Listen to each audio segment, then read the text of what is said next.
savoir et comprendre les plus récentes nouvelles qui nous touchent. Tout savoir en 24 minutes.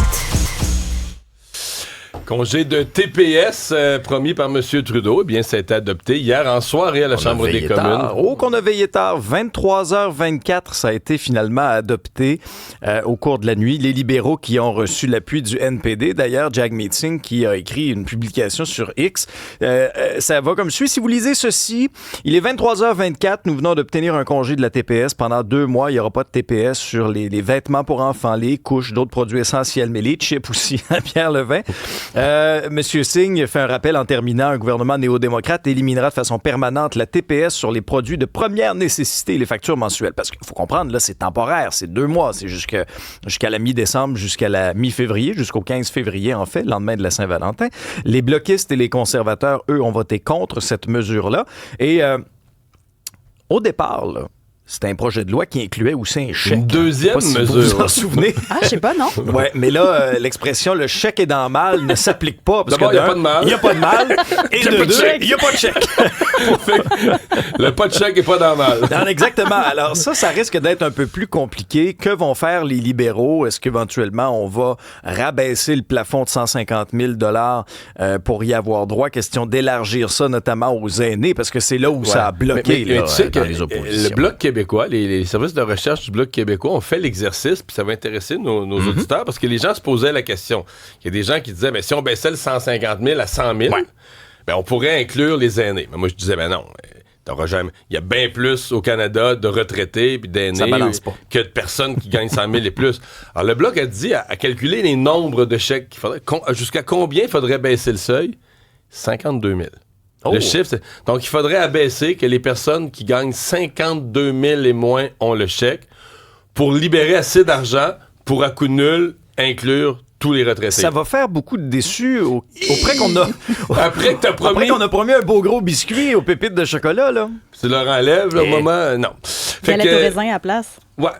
Ça va être une... je pense que ça va être une décision politique ardue de M. Trudeau, mais il y a déjà une part d'échec là, dans le fait, hier, d'avoir dû enlever la moitié de sa mesure. Disons que la saga du chèque et...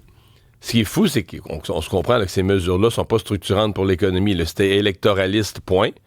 Et là, il a quand même mis en colère la partie la plus importante de l'électorat, que sont les aînés. Les gens prennent les taux de votation. C'est pas les jeunes de 18 à 20 ans qui votent, qui se présentent le plus aux urnes. Là. Va voir le matin à 9h30 quand ils débarrent les portes des bureaux de votation, qui est-ce qu'il y a en ligne? Nos aînés. Ben oui, c'est ça. Et que je sais pas si c'était politiquement le coup aussi bon là, que monsieur Trudeau espérait. Le discours a changé. Là. Il y a eu cette rencontre avant hier soir où M. Legault avait parlé vite après. C'était dit, bon, Justin Trudeau ne nous a pas promis grand-chose pour la frontière. Mais c'est comme si c'est le ministre de la Sécurité publique à Ottawa, Dominique Leblanc, qui s'est fait rassurant par la suite, puis François Legault a évolué. Ah, vraiment, c'est le jour et la nuit, là. Je sais pas ce qui s'est passé en l'espace de 24 heures, mais M. Legault a effectivement drastiquement changé le ton. Salue maintenant l'engagement d'Ottawa dans le dossier des tarifs douaniers, cette menace d'imposition de Donald Trump de 25 % sur tout ce qui proviendra du Canada et qui entrera aux États-Unis. C'est une entrevue réalisée par notre collègue Julie Couture, chef d'antenne à TVA Québec, avec Dominique Leblanc. Et c'est vraiment M. Leblanc qui nous en a dit davantage sur le plan de match à venir là, de la part du gouvernement fédéral. Voici d'ailleurs quelques extraits. Nous avons déjà un plan. Ça fait plusieurs mois que la GRC, les services frontaliers, le service de renseignement de sécurité, ils sont en planification pour toutes sortes de scénarios. Et nous avons l'intention d'investir davantage dans les prochaines semaines. On va parler de d'autres hélicoptères, des drones, d'équipements, le personnel. On va ajouter les effectifs nécessaires vraiment pour continuer d'assurer les Canadiens et par contre les Américains en même temps que la frontière est sécure. Alors, ça fait que le changement de continuer et travailler fort, ce que M. Trudeau nous dit souvent, on parle vraiment d'investissements importants. Et on parle, puis on a les détails des drones. On sent qu'il y a un plan avec des éléments précis. C'est parce que je me demandais juste des drones, du personnel par centaines de plus. C'est-tu gratuit, tout ça? Je pense pas, moi. Hein? D'après mais moi. Là, on donne plus de chèques, peut-être. Ben là, c'est ça que j'allais dire. Peut-être que les milliards qu'on devait donner en cadeau pour le chèque, on devrait les investir pour sécuriser notre frontière puis régler nos problèmes avec le voisin américain pour de bon. En tout cas, à suivre, mais en tout cas, on a senti de Dominique Leblanc au moins qu'on prenait au sérieux la question de la frontière et qu'il y avait quelque chose qui peut ressembler à un plan. C'est assez particulier ce qui s'est passé chez Post Canada parce que généralement, en pleine grève, là, qu'est-ce que tu veux? Une grève, c'est une grève, les employés sont sur les lignes de piquetage, mais là, Post Canada considère que les lois, les conventions lui permettent de faire des mises à pied pendant la grève. Oui, et c'est le syndicat qui représente ces 55 000 travailleurs de Post Canada qui décrit effectivement cette tactique d'intimidation. C'est de cette façon qu'on la qualifie. Information rapportée par la presse canadienne où la Société d'État a confirmé plus tôt cette semaine des mises à pied dites temporaires. Combien de personnes sont touchées pour l'instant, on ne le sait pas. Là, on en est quand même à quoi? Ça fait plus de 2 semaines de grève chez Post Canada. Un peu plus tôt cette semaine. Ça fait 2 semaines à minuit, la nuit passée, ouais, officiellement. Exactement. Et il se passe pas grand-chose. Non, il y a eu ce médiateur là, qui m'a donné, a mis sur pause là, les pourparlers entre le syndicat et Post Canada. On a repris ça hier. Il y avait une sortie quand même assez musclée, assez virulente là, du ministre du Travail, Stephen McKinnon. Et les experts en négociation, ceux qui connaissent, qui l'ont déjà vécu derrière les portes closes, hier je parlais à Marc Ranger. C'est sûr que le ministre leur a parlé dans le casque. Il leur a dit, là, votre affaire, ça n'a pas de bon sens, vous comprenez pas la gravité, ce que vous êtes en train de faire, de part et d'autre. Là. Et sur les conséquences, tu signes un excellent papier dans le journal, d'ailleurs, là-dessus ce matin, Mario, sur les conséquences de ça. Moi, pour eux-mêmes, là. Ben oui, pour eux-mêmes. Dans un monde où tu commandes sur Amazon, quelques heures plus tard, tu as ton colis au pied de la porte. Il y a d'autres compétiteurs à Post Canada qui livrent 7 jours sur 7. Là, on est loin de ça, là, chez Post Canada. Moi, j'entends, Isabelle, tu nous contais la même chose. Des petits commerçants, des entreprises en région. Que font-ils là, depuis 2 semaines? Ils cherchent des alternatives. Quelle compagnie pourrait me livrer mes colis au meilleur prix, puis tout ça? Et moi, je pose la question. Ceux qui faisaient affaire 100% Post Canada avant, combien vont retourner 100% Post Canada après? Moi, je pense qu'il y en a qui ne retourneront plus du tout à Post Canada.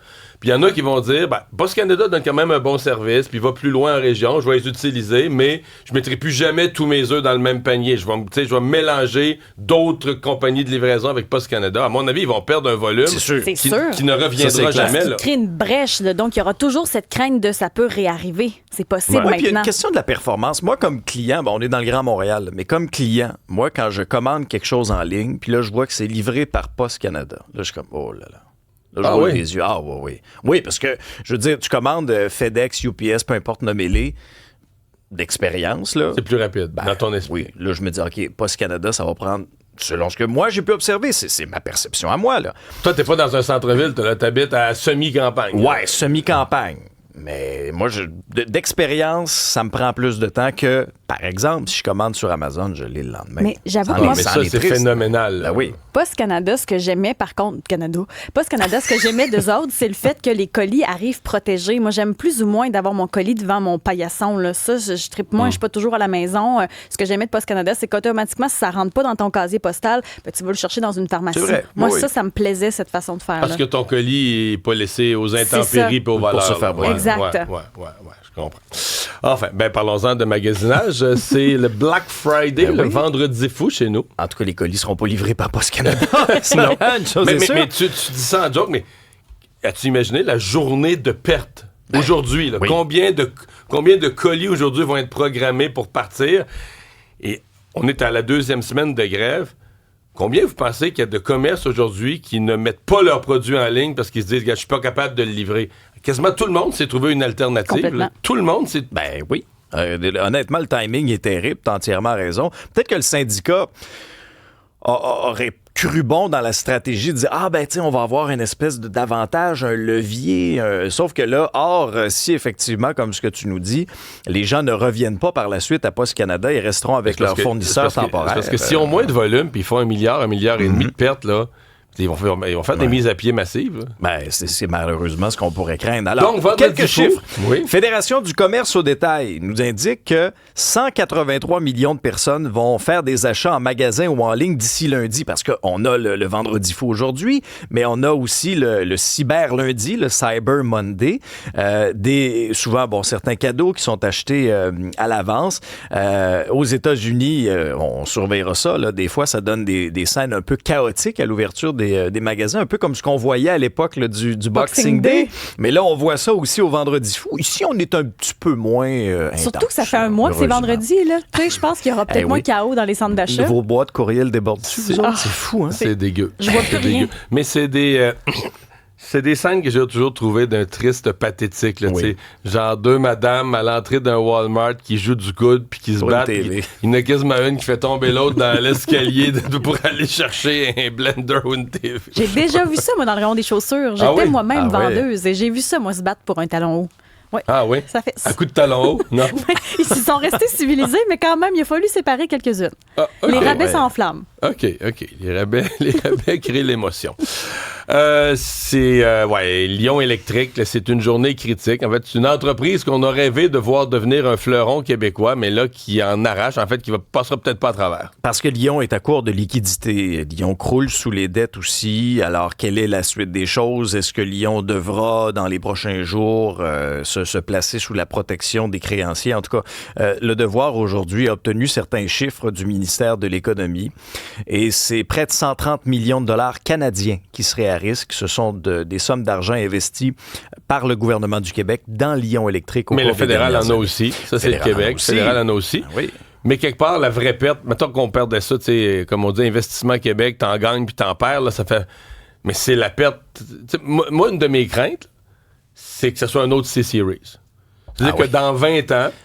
Que ça soit profitable pour quelqu'un d'autre. Oui, que dans 20 ans, tu as des autobus produits, puis des autobus scolaires, ce qu'ils font beaucoup, puis des camions produits selon la technologie Lion Électrique, puis ça marche, puis on va dire, c'est des bons autobus, puis les enfants, ils vont à l'école dans ces autobus-là, puis que c'est juste que ça soit plus québécois. T'sais, la C-Series, là, c'est devenu un avion d'Airbus dans lequel on va voler. On va voyager les 20-30 prochaines années, on va voyager, puis on va embarquer dans un Airbus A220, puis la planète au complet ne se souviendra plus que c'est un avion québécois, designé au Québec, qui était la C-Series, payé par la technologie, payée par les contribuables. On a juste manqué de gaz, comme on dit, de fuel, la dernière étape pour dire Bombardier a les reins assez solides, Bombardier Aviation, puis là, on a vendu la division à Airbus. On a donné la division à Airbus pour sauver les emplois. Puis ce que j'ai peur de Lion Électrique, c'est que ce soit la même chose. Ça fasse une espèce de faillite, ça tombe, quelqu'un va racheter ça pour une bouchée de pain, un étranger. Puis il va le faire marcher, puis il va le remettre droite, puis parce que c'est pas... ils ont eu des problèmes, mais tu sais, les autobus Lion Électrique, les autobus scolaires, on en voit plein, là, Montréal, dans la banlieue de Montréal, il y en a plein qui roulent, puis les autobus scolaires, ils vont tous devenir électriques d'ici quelques années, là, fait que, tu sais, ils vont en vendre. C'est un peu ça qui me fait peur, mais l'autre affaire inquiétante à court terme, hier, Francis nous disait, l'économie, présentement, il y a des compagnies d'autobus scolaires qui se disent, OK, si Lyon devait fermer, mettons que c'est pas racheté, puis c'est pas... Nous, on a une flotte de 75 autobus qui roulent. Qui va faire les pièces? Qui va faire l'entretien? Il y a un autre gros point d'interrogation là, de ce côté-là. Deux nouvelles sur les réseaux sociaux, une ici et une ailleurs. Oui, et c'est intéressant. Puis je vous lance tout de suite l'invitation ce soir, 20h, sur les ondes de TVA à l'émission JE, qui va se pencher sur le phénomène des réseaux sociaux qui facilitent plus que jamais la vie des proxénètes. Donc, on cible les jeunes sur Instagram, sur Snapchat, sur TikTok, en leur faisant miroiter... une vie de luxe, une vie très glamour pour attirer ces jeunes femmes dans le guet-apens. Et les policiers, les intervenants aussi, ont tous le même constat, c'est-à-dire que les cas de recrutement en matière de prostitution explosent actuellement. Rapportons-nous, il y a une vingtaine d'années, les tactiques des proxénètes étaient bien différentes. Ils abordaient, par exemple, les jeunes filles vulnérables près des écoles, près des centres commerciaux, des centres de jeunesse. Ben oui, sortir des centres de jeunesse, t'as raison. Alors que maintenant, tout peut se faire directement sur les réseaux sociaux. Et quand on vous disait, il y a deux nouvelles pratiquement interconnectées, c'est que c'est intéressant aussi de voir ce qui se fait ailleurs pour protéger davantage nos jeunes. Et l'Australie y est allée avec une des mesures les plus strictes à travers le monde en interdisant cette semaine l'accès aux réseaux sociaux aux moins de 16 ans. Ça touche X, TikTok, Instagram, Facebook. Et va mettre à l'amende aussi les géants du web qui ne respectent pas finalement cette nouvelle législation. On parle d'amende qui peut aller jusqu'à 50 millions de dollars. Là, tu comprendras que les grandes plateformes déchirent leurs chemises. Mais est-ce C'est qu'il y que aura c'est d'autres facile de pays tricher. qui vont... Ben oui, c'est ça. Ben c'est ça c'est qui ça- arrive. c'est C'est ça facile qui- de T'écris que contourner. t'as 18 Ouais. ans, c'est facile. Et c'est ça qui va être intéressant à surveiller. Parce que l'Australie devient le premier grand pays là, qui vraiment protège les jeunes dans l'univers des réseaux sociaux. Mais comment ça va être géré? Comment est-ce qu'ils vont réussir à prouver dans un cas qu'un réseau social n'a pas pris les mesures nécessaires? Parce que, est-ce que c'est assez de juste mettre un petit pop-up, là? Avez-vous vraiment 16 ans? Puis là, la personne coche oui, puis c'est fini. Non, souvent, c'est ça. Même là, présentement, quand c'est 18 ans et plus, mon Dieu, c'est facile. Mais le 18 ans et plus. Par exemple, tous les sites qui vendent de l'alcool, là. Mettons un site, tu vas sur un vignoble américain, ils te demandent avez-vous 19 ans et plus ou 21 ans et plus? Puis là, tu coches oui. Mais je veux dire, si t'as 14 ans, tu coches oui, il arrive, il explose. L'ordinateur Même chose explose pour les pas, là. sites pour adultes, là. C'est facile de dire que t'as 18 ans. Mon Dieu. C'est pour ça que comment ils vont gérer ça. Moi, je trouve que le cas de l'Australie va être vraiment, vraiment intéressant Entièrement à raison. surveiller. Une grande réouverture aujourd'hui. Oui, ramenons-nous au 15 avril 2019. Tu étais en onde lorsque Notre-Dame de Paris... Non, j'étais à la veille d'entrer en onde. Ah oui? Ah oui, oui. Je ok, vais mais te dire, j'étais avec Patrick Ben Bruel. oui, je me rappelle très bien de ça. J'étais avec Patrick Bruel. Il est arrivé en studio, puisque son attaché de presse que je connais bien, qui est une amie. Puis là, il savait pas. J'ai les images qu'on regarde, Notre-Dame, ben lui, il est français, évidemment. Notre-Dame de Paris était en train de brûler. Là, puis là, on regardait ça. Puis je suis entré en onde tout de suite. Le feu, Exact. évidemment, c'était la nouvelle du Ouais, moment. Ben oui, alors c'était vraiment particulier. Puis je pense que tout le monde regardait ça avec effroi, là, l'incendie de Notre-Dame, la toiture, la charpente, la flèche de 93 mètres qui s'effondrait, qui s'effondrait, oui, c'est ça. Et 2000 jours plus tard, on a dévoilé Notre-Dame aujourd'hui. Le président français Emmanuel Macron, d'ailleurs, l'a visité. La grande réouverture, Il en avait ce fait sera un dans 8 symbole. jours. Macron a fait un symbole de la Oui, force de la France, exact, de la résilience. Oui, de rebâtir ça, de se serrer les coudes. Et honnêtement, j'ai vu certaines images. C'est simple, c'est magnifique là, ce qu'ils ont réussi à faire. C'est beaucoup plus clair parce qu'ils en ont profité aussi pour un peu nettoyer aussi la saleté accumulée au fil des décennies. Donc, ramener la blancheur de cet édifice-là aussi, puis à l'intérieur, c'est vraiment beaucoup plus clair. Moi, j'étais à Paris cet été, puis bon, bien sûr, c'était pas ouvert, mais on pouvait déambuler autour du site. Et c'est vrai que c'est un monument tellement symbolique. Moi, juste être autour, j'étais fasciné par... T'avais le goût d'écrire un roman où tu prendrais plusieurs pages à le décrire. Tellement, oui, mais ça a oui. déjà été fait. Oui, non, c'est ça. Il y a quelque chose qui est... Victor Hugo qui a fait ça avant moi. Oui, il n'y a pas ça avant toi. Mais le symbole est très, très fort. Donc, réouverture officielle, ce se fera dans 8 jours. On va mettre le paquet là-dessus aussi. Mais le symbole est très fort aujourd'hui à Mais Paris. c'est tellement beau comme moment que j'aurais le goût à ce moment-ci d'entonner « Il est venu le temps des cathédrales Tu vas-tu nous sortir Bruno On fait quelque ça. chose? » Ou on laisse ça à On Bruno. passe en mi ou en la. Fa Juste pour mineur. être sûr. Je pense qu'on va le laisser. Je pense qu'on va le laisser à Bruno fa Pelletier. dièse. Ouais. Bon, il y a un film qu'on n'avait pas vu venir, ou qu'on avait peut-être vu venir, mais moi je l'avais pas vu venir, qui pète les scores au box-office. Que se passe-t-il? Ben, surtout que le cinéma, on avait l'impression que c'était peut-être un peu moins populaire, mais là, vraiment, ça nous fait mentir. Là. Moana 2 est sorti mercredi. C'est une tendance qu'on voit de plus en plus, même dans l'industrie de la musique, de ne pas attendre à vendredi avant de sortir Moana un film. 2. Moana 2. Ne serais-je pas la clientèle cible? C'est un film d'animation de Disney. Hein? Ok. Donc, c'est sûr que tu n'as peut-être pas vu le premier, mais il est sorti mardi aux États-Unis.